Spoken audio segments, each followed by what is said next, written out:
Move on to policy committee with a very short agenda, haha.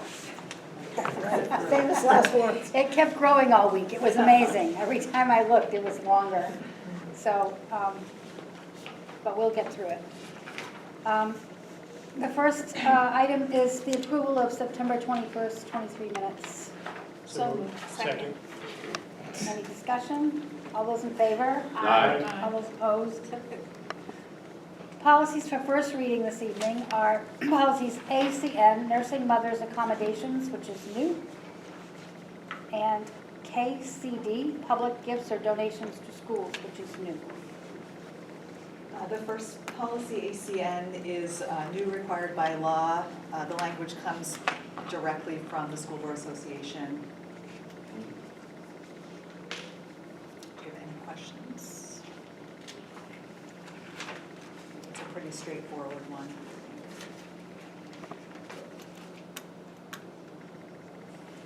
Do you have any questions? No? And then, are you ready for the next one? Sure. KCD, I had brought previously, and then we got an update. And so I think I brought this one in August, and then in September, we received an update. And the update is really just around the amount of money that superintendents can approve, and that the board, that we need to have a public hearing for the board. And I think that's, you should see the strikeout. It's red, right? Yep. And then there's an additional piece about crowdfunding, just things like donors choose if a teacher's doing something like that, that also needs to go through the superintendent's office, or needs to be approved by the superintendent. Any questions? Matt? Make a motion for both policies to go to the board for first reading. Second. Any discussion? All those in favor? Aye. All those opposed? That passes. Policies for second reading is next. Policies EBBA-3R, Rochester Pediatric Association Medical Form, which is being deleted. And policy JHC, Student Health Services, which has minor changes. And this is second reading, so we should have already discussed these. That's the one. Matt? Just make a motion for this to move to the board for second reading and adoption. Second. Any other discussion? Oh, I didn't hear it. Yeah. Matt? All those in favor? Aye. All those opposed? Great. I don't think we have anything for the 5-year plan this evening. It was after the first of the year, after the new board is. After the board, in we'll place. talk about training with the School Board Association or retreat. Great. Public comment. You want me to read it again? This is when I was paper. I think this is the Publicly- longest committee meeting ever. Public, mine isn't long, this has been fast. Publicly communicating false statements about people that defame them should subject the speaker to both criminal and civil liability in the state of New Hampshire. In that vein, statements made at public input or at public hearings are not immune from potential consequences for their words. Furthermore, the fact that the public body does not prevent these statements from being made does not excuse or endorse those statements. It just means that the public body, in this case the school board, both recognizes and respects the rights to free speech enshrined in the First Amendment to our Constitution. Please state your name and address. Tabitha Davis, 39 Old Milton Road. I saw on the agenda you guys are going to be talking about right to know. Good evening, policy members. Let's talk about right to know. I know firsthand it's very hard to get documents through the right to know. What do I mean about hard to get? I have several emails from the superintendent saying, I will get the documents to you and never receive them. Wonder why. Yes, I have gotten some documents from Right to Know, but to be honest, all the meetings that are public are for the public to know. Mr. Hopkins, our old superintendent, had a program where the public got to see everything on the website, just a click. And now we have a new superintendent and it's gone. And why is that? And please don't say it has to do with the bank information, because the bank information being linked they were not posted. We can save money by just adding the program back up so the public can just click and get it instead of asking the superintendent for it and taking weeks or even months or not even getting it. We the people have the right with all the public information that has to deal with our district. Thank you.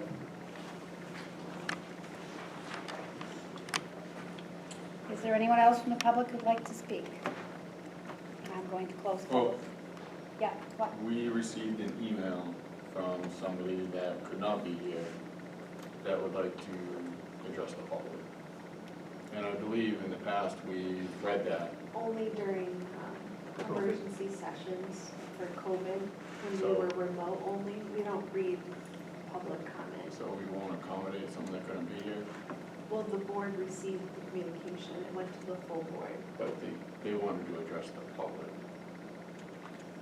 So that's what I'm at, And like, we don't- can we Our read it? policy says we don't read, it's just, So what if one of us went up there and read it? What? I said possibly we should change policies. You can just walk up the podium. Maybe. I just don't think it's fair It's fair to who? to the public who show up to make a public comment. I get it. I mean, They we can could be get 12 indisposed, so they emails, can't. and I don't think that's something we want to open ourselves up to. And then we should read 12 emails. we don't read the emails. That's not our responsibility. The public wants to show up and have a statement. That's their responsibility, not ours. Well, sometimes they're not able to get here, I understand that. so we gotta kind of accommodate that sometimes. I don't believe so. Okay, I don't believe so. I think so it could that's the open, difference it could, between me and you. it could open the door to us having endless public comments, because it's very easy to sit at home and write an email. It takes an effort for someone to come and speak. Well, I mean, it takes an effort to read it, to write it. Mr. Bollier? I know that like in the city council level, they have it where they do accept it, but they don't read them at public comment. They just mention that there's X number of emails regarding this topic in the board packet. So if someone can't make it, that's the only combination that has been made. We don't have that practice in our policy. Our practice is that someone has to be present. I mean, we did all receive it. The board has received Did it. we make it public though? Is it in our is it in the packet where everybody was able to see the letter? for It didn't public? arrive, it didn't arrive until 4 o'clock this I'm afternoon. just asking.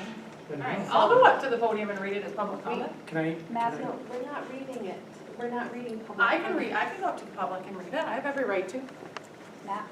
I just want to point out in our policy, it says, in order to ensure that persons who wish to appear before the board may be heard and at the same time ensure the board may conduct its business in meetings properly and efficiently. The board adopts as policy the following procedures and lists all the rules. So it says, if people want to appear before the board and read their statement, they can be here. There's nothing saying that the person who sent the email can't be here at our next meeting and read it, or at our next full board meeting in 3 weeks. Is there anything that says a board member can't speak at No, public I can comment? talk at public comment. I have every right Doesn't to. say that. Okay. I don't believe it's a good precedent, but go ahead. I get it, but I think that we're elected members of the community, so when somebody wants us to read it, I kind of feel like we should. And elections are coming up, vote November 7th. So, dear Chairperson Ann Grassi and members of the Policy Committee, unfortunately, I won't be able to attend the upcoming school board meeting on Thursday. I request that this public comment be read aloud during the meeting and officially recorded into the public record. I am expressing my deep disappointment with the Rochester School Board for allowing the continued use of KBA-2-R Administrative Procedures Right to Know request and KBA-2 Public's Right to Know, Public Access to Records. This policy doesn't align with state laws governing transparency, accountability, and the public's right to access public documents. The discrepancies in this policy negatively impact our community, depriving us of our fundamental rights under the law. Moreover, I want to bring to your attention the unethical and retaliatory behaviors displayed by our superintendent towards me and other public members. These behaviors are well documented. The committee and school board have been regularly carbon copied on email exchanges. This knowledge highlights the gravity of the situation and the need for immediate action. In addressing the issues at hand, two main concerns come to the forefront. One, forms and policy alignment, KBA-2-R Administrative Procedure Right to Know request and KBA-2 Public's Right to Know of the Rochester School Board must be closely examined to ensure it adheres to the New Hampshire RSA 91A, the Right to Know law. It's evident that there are discrepancies between this form, policy, and state law, and this must be rectified promptly to uphold the public's right to access to public documents. For example, public log and anonymity, sorry, I can't say that word. The inclusion of a public log that names individuals requesting documents and lists their addresses is a matter of significant concern.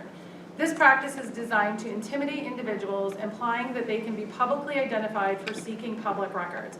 The law does not permit the refusal of anonymous requests or require requesters to provide their addresses.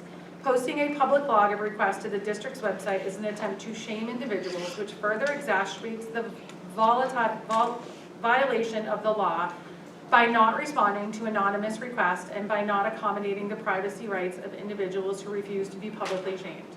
Immediate access to records.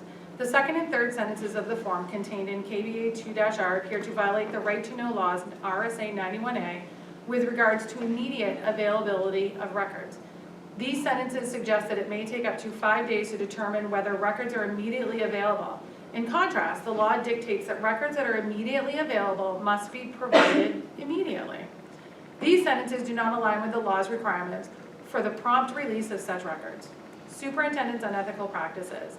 The ongoing unethical behaviors displayed by the superintendent are a matter of deep concern. His conduct, particularly in response to public information requests, raises serious questions about his commitment to transparency and accountability. The committee and school board must hold the superintendent accountable for his actions and ensure they do not hinder public access to public records. In addition to these pressing issues, I'm concerned about the absence of the school board's legal attorney Jerry Grossman, from policy meetings. Legal counsel ensures policies align with the law and are in the community's best interest. I have filed a formal complaint with the New Hampshire Office of Right to Know Ombudsman, Thomas F. Kehr, didn't want to screw his name up, regarding the Rochester School Board's use of KBA-2-R Administrative Procedure Right to Know request and KBA-2, Public's Right to Know. Please bring these concerns to the attention of the school board during the upcoming meeting and take immediate and decisive action to rectify these issues. Our community deserves a school district with board members with the highest integrity, transparency, and accountability standards. Thank you for your attention to this matter, and I look forward to the outcomes at your next monthly policy meeting. Can you just state who that was from? Tracy Walbridge. Thank you. Just for the record, I need to do that. Just the policy Policy procedure. committee, maybe? Just the policy committee,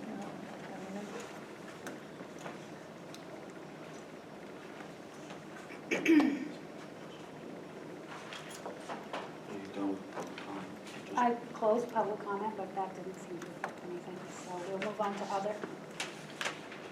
Mrs. Grassi, is there another? You have another? Matt? Never mind. Under policy BDDH on item 4, if a person declines to speak or is not present at the time of public comment, the chair can move to the next person, so it's the chair's right to organize the meeting, not another board member's right to just take action on that. Thank you, Matt. So you were out of time. So are you. Point No? of my order. Somebody subordinate. from the public wanted to Point talk. of order. They- Point of order, what's Excuse the me. reason for point of order? You have to explain what the point of order is for under Robert's Rule of Order. Correct. She cleared, No, he called point of order, I'm just asking what I is. did too. Matt, Okay, so explain to me what the point of order is. The chair has made a decision and we need to follow the chair's directives. If you disagree with the chair, you can challenge the chair I and her decision. just didn't. Well, you need to do it officially, and we have a vote, and the committee decides whether or not she is in fact out of order. Okay, so Karen. by law, I'm also a public member of the city of Rochester. So if I decide that I want to read something, under law, it is my right to go up to the podium and speak. I did not speak from my chair. I went up to the podium and spoke as public, which I have every right to do. And there's been board members recently that have gone up to the podium and spoken at a full board meeting. So don't think anybody had a problem there. if the public wants to ask us to do something, we're morally and ethically bound to listen to it. We I have understand rules, the issue. we have rules in our policy for public comment. It said appear before the board, clearly. The public puts us Appear. in these seats, we need to listen to them. That's the problem with this board right now. We need We to don't follow. listen to the public. If you want to change our policy, that's Oh, I fine. plan on it. But we have a policy that we're operating under right now. If you want people to follow your policies when you get a chance to change them, You want to move respect the on? ones that are now. Move on. We're moving on to other. Does anyone have another? We have 3 items for discussion here this evening. Could we have- move to that first one? I know there might be Yes. other things, but just, I know we have students in the room. Yes, we have policy IGDJA, athletic rules and regulations for discussion. And we have guests. We do have guests. We have Principal Justin Roy and Athletic Director Kevin Hebert, and then we also have 2 students with us. So at our last meeting, if you remember, we had a conversation about our athletic rules, and there was a little bit of discrepancy between NHIAA and, no? Yes, and our Yes. policy, and you had asked for a little bit more explanation and for some feedback from students, and so we're happy to have you here, and I know that the committee was looking for your feedback and input on the policy as it stands right now. So why don't you start by introducing yourself? Alright, so I'm Nathan Devine, I'm a senior at Spalding. I'm a 4-sport athlete at Spalding, and how I feel about this policy is that if you're a student athlete, you're a student first. If Spalding has a competency-based learning system, I feel like if you're at Spalding and you're failing even one class, I feel like that's on you. I feel like that's your time management, and you should not be allowed to play sport if you are failing one class, because we have so many opportunities. Like, we have an e-block, we have credit recovery, we have all these opportunities for you to be able to go and get help that you need. Like, teachers are willing to stay after with you. Like, there's no reason that you should be able to fail one class and still be able to play a sport when NHIA says that you can fail 2. So I feel like I'm in support of our policy, and yeah. I agree. I'm Emma Enska. I'm a senior at Spalding. I've played soccer all 4 years. I've also managed other teams, done basketball. And I agree with what Nate said. I think you're a student before you're an athlete, and if you don't have the time management skills to be able to be both, then you shouldn't be allowed to. I think unless you're not going to school, you're just refusing to do any of your work, it's really hard to fail a class. And it doesn't even matter who your teacher is if you don't have a great relationship with them. There's other teachers to go to. For example, Mr. Blake, who does credit recovery, who is a coach himself, so he understands being a student athlete as well. But I agree with what he said basically. Thank you. Did you want to add anything, Mr. Weaver? So they're part of our student athlete leadership team, which is a cross-section of all of our student athletes, multiple sports, obviously multiple genders. In Nate's case, as he mentions, a 4-sport athlete, because we do have those students that actually go and do dual sports within seasons. They tackle issues like these. In fact, when we looked at restorative justice for discipline policy, not this group in particular, but the group before them really dove in, and I know Mr. Roy and I are all about student empowerment, student leadership. From our stance, obviously, a student can fail 25% of their workload right now. I mean, if you look at a 4-block schedule, they have the ability to, for whatever reason, whether they're not strong in a certain subject area, or maybe there's just not a connection, at home or with, but, the NHIA really sets the minimum bar at failing 2. And they're very clear about that. That's the minimum standard they feel is suffice. Most districts have a higher policy, a higher standard, and obviously in our case now with competencies, I think the students have just reiterated that there are multiple chances now for students where in the old policy, if you failed a test, that might be the end, which really could bring your grade down. So that's kind of a representation. There was a 3rd student that was going to be here tonight, but unfortunately at the last minute had an illness. But didn't know if there was questions for the students. I want to thank you guys for coming. I think it's really great that you took your time out. So let's say there's 2 students. And one of the questions was, I think it was, they were able to recover the credit over the summer. So they were able to play their sport, and then there was another student that wasn't able to recover because it was throughout the regular school year. Do you think being able to recover that credit over the summer is fair and equitable? And if you don't know, you don't know, it's okay. I don't really know, but I also feel, I don't know if I'm allowed to talk Sure. about examples, but like not the same people. Yeah. Okay. There's old players that I've played with before who didn't have good enough grades to play in the fall.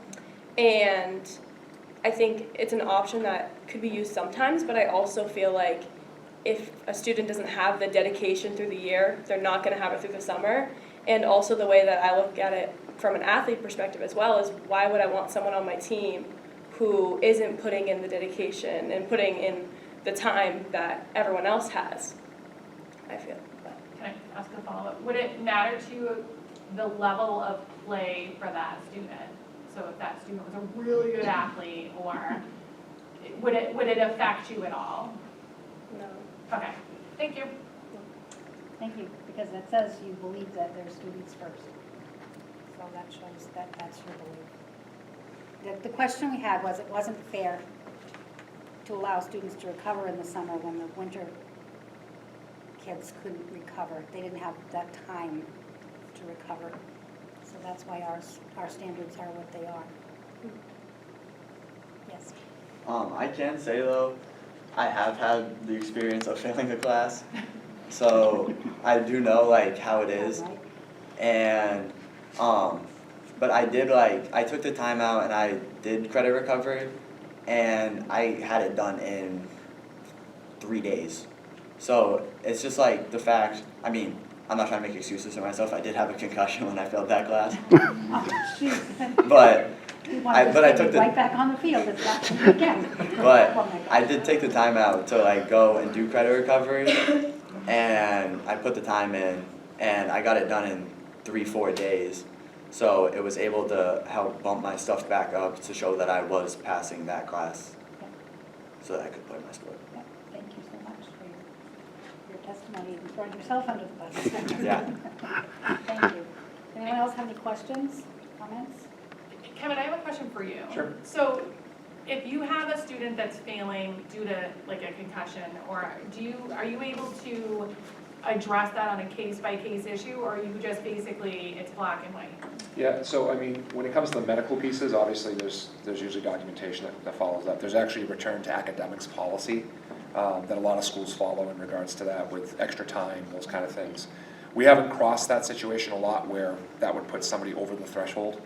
I think getting back to the summer school piece really comes down to the equity of not allowing all students to recover, but the other side is it was really put in place, and I may be outdated because I've been here 14 years ago, but a lot of it was because summer school's rigor wasn't school. It was more of a attendance, where now summer school is completely adapted to basically they're recovering the curriculum they could not recover. So I think there's a lot more validity to the work they're doing. Mr. Roy and I are all about engagement, and that's the other side of this. So it is challenging because sometimes if you can get that kid into even a fall sport, it may set them up for success down the road. But because the policy says currently that summer school is not a viable option, if you will. So it may be worth discussion to look at that. But again, the equity piece will always be there because for winter and the spring and the fall athletes that they don't have that extra opportunity, if you will. But E-Block kind of serves that same opportunity for those kids, if that makes sense, because they could recover in the Well, E-Block. the fact that he could do it in 3 or 4 days. And there's the other side of that as well. And then just a follow-up, we got the kid's perspective, which I think is really important when you are a high school student, but how are you feeling about our policy? Do you stand by the policy the way it is? I think it's been great. I know that Mr. Roy and I have really, it's a privilege, and it's not a a thing that is lightly, I guess, taken in our stance. I mean, there are students that are here in this building and probably in other buildings that are driven by their co-curriculars, not just athletics, band, music. So for us, we try to really use that as a motivator for kids. I think the students have expressed that you really have to try to fail. The IWSs are really the glaring, you're not doing anything. The NYCs are a little bit more challenging in the sense that sometimes it's just that little extra they need. But I think for the most part, I think it's very fair. Kids do have the ability to not pass a course and still play. I think if we go below that, I think you're really looking at, are we holding academics high enough in our district? And again, I think it's a pretty fair, where we're at is fair. And correct me if I'm wrong, because I know you deal with a lot of kids that are going to college to be able to play sports. Their colleges are really looking at your academics, your grades, and all that, because they don't want student athletes to come and then drop out because that affects them, correct? That's accurate. So when you deal with a lot of colleges that are looking at student athletes and their grades do not reflect their ability on the field, that could negatively affect them even after high school, correct? No question. And I'll say that the vast majority of our kids, because they're such time managers, because they're doing multiple things, and these two in particular, they do a lot of clubs as well, we don't see a lot of issues with the academic stuff. I mean, but it does happen. I mean, there's times where a student struggles with a certain phase of their education. But for the most part, most kids know if they go and take the opportunities within the course with their teacher, especially with reassessment now, I think that's really changed the game of, we're giving kids multiple chances to succeed. Yeah. That's, to me, why I think this is fair. And I don't want to speak for Mr. Roy, but I think it's in my eyes, it's fair, because kids are getting multiple opportunities even within that course. Thank you. Thanks, guys. Thank you very much.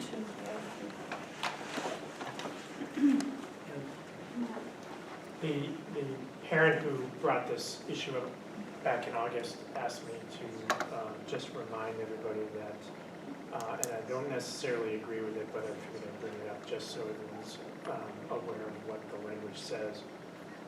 But even though we govern our own students, the NHIA bylaw, Article 2 references that if a student who has a failure or incomplete during the regular school year, that academic credit recovery programs completed prior to the first day of play of sport is acceptable to them if it's acceptable to the school. I just wanted to put that out there, even though I don't necessarily agree with what they say. I do agree that academics here comes first.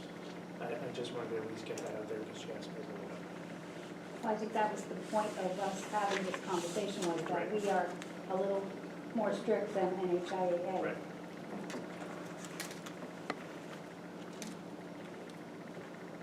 We just made a big stink about her saying public comment. Now he's reading an email from a I parent. didn't read an email. He just was stating from a parent, that No. parent wanted, I'm He's just reading the- putting that out there. He's I'm reading the bylaws policy. of the NHIAA. So She you asked me wanted to she address asked me something bring that it your up. parent concerned. Okay, I didn't read a public comment. I didn't read an email. we can move on. Anyone else? Our next discussion is head lice. This should be fun. Policy EBBA-7. And I believe the reason for the discussion is that a parent was upset that we didn't notify parents that there was lice in the classroom. Right, so I did check in with our nurse department head just to get a little bit more information about the policy. She shared that when the policy was developed, they worked with, or they referred to the American Academy of Pediatrics, the New Hampshire Guidelines, National Nurses Society, and they looked at policies from other districts just to ensure that we were in line with best practice around this particular topic. Because it's not a public health issue, there is no requirement that we are notifying families. She shared with me some things that the schools do if there is an incident of lice in the classroom. The nurse works with the custodial staff to ensure that the classroom is cleaned a little bit more deeply. That there's social distancing that's recommended or really encouraged in that classroom, and that we are able to, or we try whenever we can to assist families with products to help rid the lice whenever we can, so we're able to do that. So what about the parent who doesn't have lice, that wants to know that they're there? So it's really, it's a little bit of a privacy concern, and I think that's the general reason why, I mean, that's the basic reason. She shared also that, just as sort of a side note, that sometimes when, in the past, when, I think previously, maybe years past, they were notifying families that families would sort of become overly concerned and might treat their children even when their children didn't need to be treated. And there was some concern about the chemicals that are used in lice treatment that are pretty close to the brain, and some concern about overexposure to those chemicals when it's really not needed. So I think the concerns, particularly that privacy, but also the health of the children, really outweighed the need for notification. I don't understand the privacy. If you're just notifying a parent that that's in the classroom, or even that it's just in the school. I would think, I put myself in the place of a classroom teacher, I'd want it prevented. I would want some prevention. So, and I think they do the prevention that's necessary in the classroom with that distancing and cleaning, so the teacher will know, but they don't, yeah. That's the information. It doesn't happen often, but I do agree with Mrs. Grassi, Oh my because God. I don't think you're violating anybody's rights, because you're not saying what student had it. If I found out there was lice in my kid's class, and I wasn't notified about it, I'd be just like this parent. So I believe we should change in this policy that the classroom is notified, parents are notified that they have found lice in the class. I think the concern is by process of elimination, you would be able to tell who the child is. Maybe. Is the thought process behind it. Yeah, that does happen, and mostly kids do know. It's, you know, it's not uncommon for kids to know, but in childcare world, we put a notice on the classroom door. There's one case of RSV in this classroom, or there's one case of head lice in this classroom, before it goes out on Class Dojo, which, you know, parents are just asked to check their child's head. And I'd want to know, as a parent, to check. So I did look it up in the CDC just to see, and so it said that head lice is not considered a medical or public health hazard because it's not known to spread disease. But it also states that each school gets to make their own policy on how they want to. So I think if this board wanted to make the direction that we allow, I think the desegregation part is it has to be over 25 or 40 kids in order for it to, so you couldn't send it out for a classroom, but you could send it out for like a grade level or the entire school. So I guess I would suggest maybe going back and like looking it up and saying, do we just allow the whole grade level? Because the kids are kind of segregated at that grade level. So we send out, you know, if somebody in 5th grade has it, we send out a letter to all the 5th grade parents. But it does say that we do have the right, I'm on the CDC right now, we do have the right to make our policy how we want to. I don't think we should send it out per classroom, but maybe per grade, or even, I think per building, you're kind of, I don't know. But I guess I would just request that maybe go back and look and see if there's other policies around that have specific grade level, but I would be in support of if a child has, I mean, so the Magnet Street School, I think you're gonna have to notify the whole building, but like something like Chamberlain, you could probably just notify an entire grade level. So if you could go back and look at that, but I think there's 3 of us that spoke in support of it, so maybe we have the right to add that to our policy. Sure, I can look at other policies and bring more information.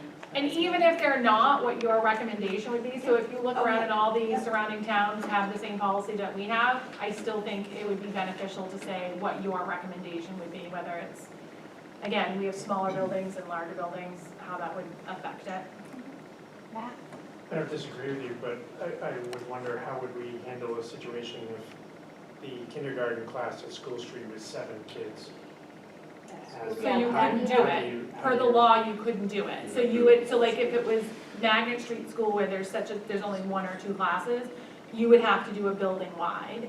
So if it's a 7 classroom, by the law, you can't because it's too small of a cohort. So you would then have to, that's why I'm saying you would then have to say, this is how we would address that. Because I think it's 25, but if it's, I think it's 25 or 40. If that small cohort, it's, you have to make it bigger. Yeah, Sarah?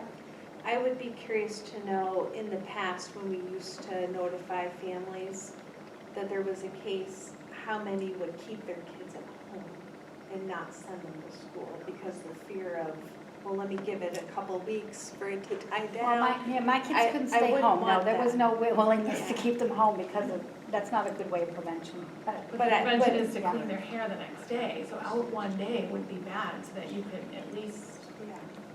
knit their hair. Shane's taken two. My daughter would say, Mom, give me a perm. But, yeah, it would just be, I a can do a little more research. little more research. Yeah, thank you. Because I think it's very frustrating for families. I have people that remind everybody that when you start going to the pool in the summer, we'll watch out because that's a good place for them to spread as well. So, they just like to know what to look for. Sure. And I don't think unless there's a case in the class that they're paying attention but they really do focus if they know there's some. And that stops the spread, which I would think the classroom teacher would be really glad of too. So, okay, on to, any other comments or questions? No, on lice? Itching enough I'm as it is. sorry for the itching. Policy KBA-2, public's right to know, this is for discussion. This was a request from Yeah. for So,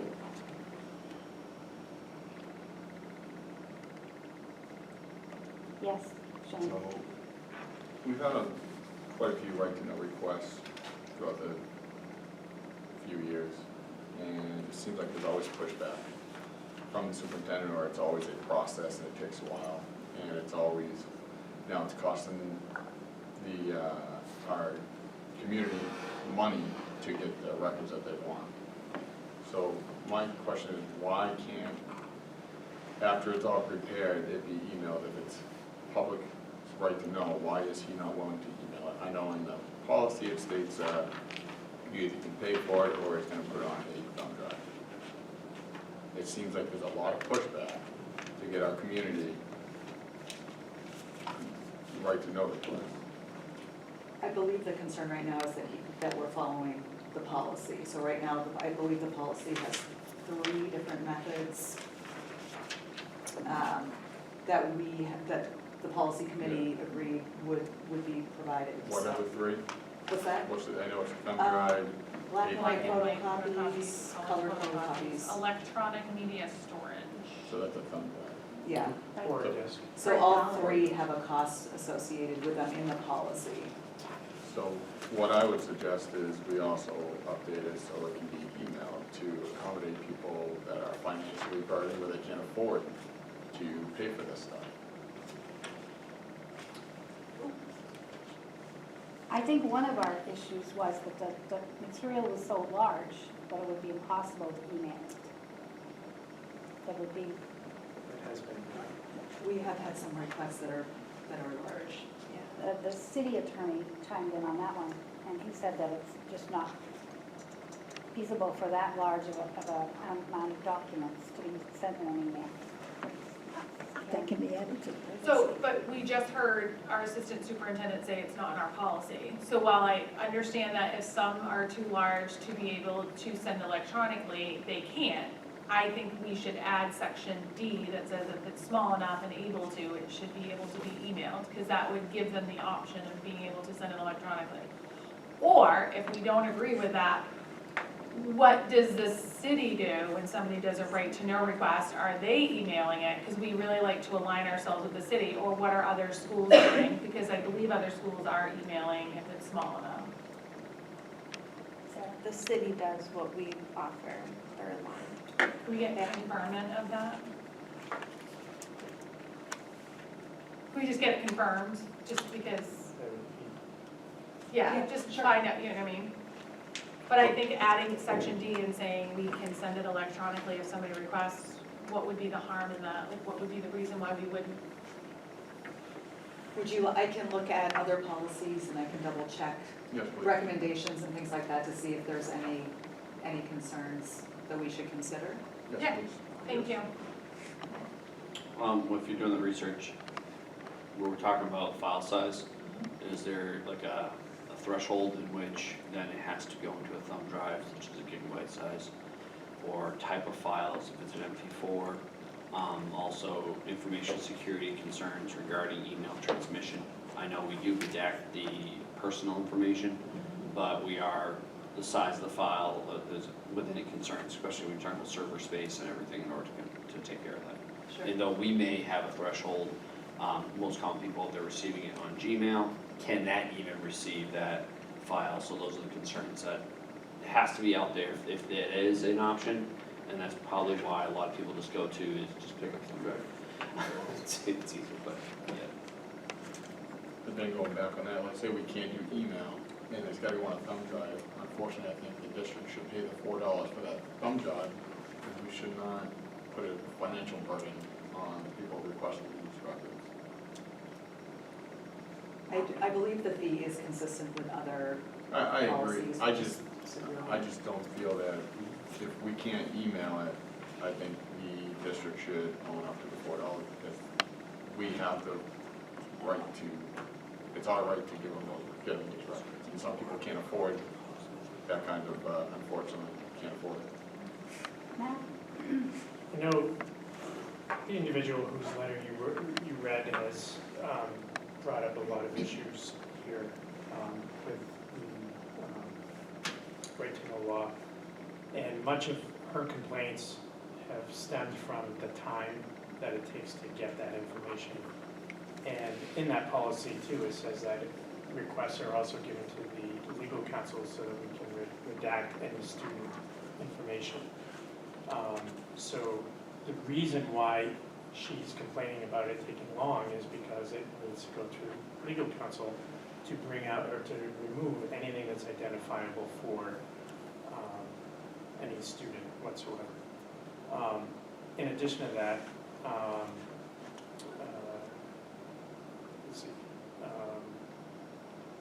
she's complained to the superintendent numerous times, which we are copied on, and he recently responded, I assume everybody read it, that he only follows the policy, and that's what he's doing. So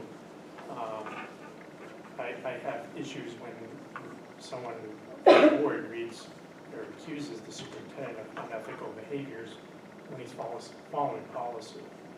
And I think there's a lot more to that issue, which maybe we'll talk about later, but there is a time, an amount of time that is required for every single right to know request. And for some individuals to complain about the time, that's what happens when you get a lot of right to know requests.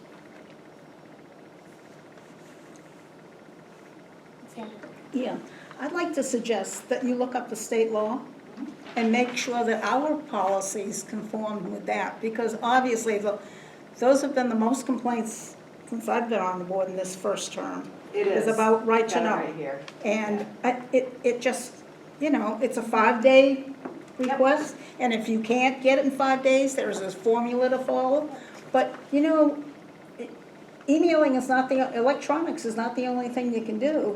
It could have been printed out and sent that way as well, or picked up, to be picked up, So, there's a whole host of things, and I just don't think a lot of our policies are in conformity with RSA 91A. This one's in, I did check. It is, we're compliant with the RSA. I haven't seen it, I don't know what it is, but I'm not believing it, I can tell you that right now. Yep, I have highlighted the spots that are, and there are some specific things like if you can't get it immediately within 5 Right, days. you have to there give- needs to be- that's right. A lot of the language looks like it came right from the RSA when the policy was developed. frankly, I don't know why we don't just adopt 91A. And stop all the hullabaloo on all the other, Well, we practically have. all the places that we have complaints So- about. I just want to be clear, those weren't my comments, so I didn't say anything disparaging. I was asked, we got sent the email, so those are not my comments and not my personal beliefs. So I just want to make sure that's out there. But I also want to say that we've also gotten emails where it's taken over a year to get a right to know request. So so as much as I can say you have 5 days to respond to an email, when you're asking for a right to know, right, which is your right to have, and it takes over a year, and then that person has to respond and say, it's been a year, I'm waiting, that should be a concern for the board, and it's something that I think we have to look at. So if we have staff that are inundated with stuff that they have to get done, it's still within their right to get that information. It's still something that we as a board need to discuss. And we as a board need to fix. Nobody should be waiting a year for information that should be truly given to them, even if it has to go to a lawyer. So I think we have some that get done quickly. I think we have some that have to get redacted, and there's a reason why they take so long. But I've never known a right to know request that has taken over a year to where the person has to remind the individual to please send me that information. And I think that's where we're at, and I think that's why it's blown out of proportion. I do also think that somebody was charged almost $800, we got an email, was it last year, that somebody was charged almost $800 for a right to know request, and they asked for it on a thumb drive, and we were told they couldn't scan it into. That's a concern as well. I think, I'm not saying that it's something that is easily fixed, but I think it's something that we need to make sure we're addressing, because if you're asking for a right to know request, no matter how big it is, an $800 bill is too extensive for people. Anyone else?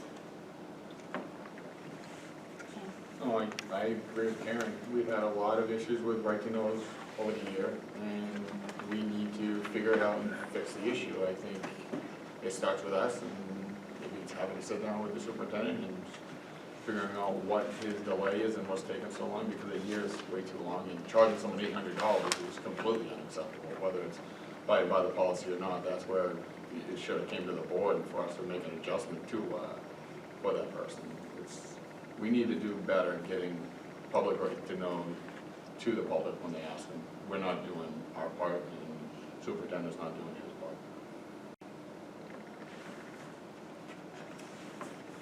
Anyone else have anything to add? Now we can move on to number 7. Gentlemen? Motion to adjourn? Second. I was looking for what 7 was. I know. I'm thinking they're awfully quiet, they don't want to adjourn. All those in favor? Aye.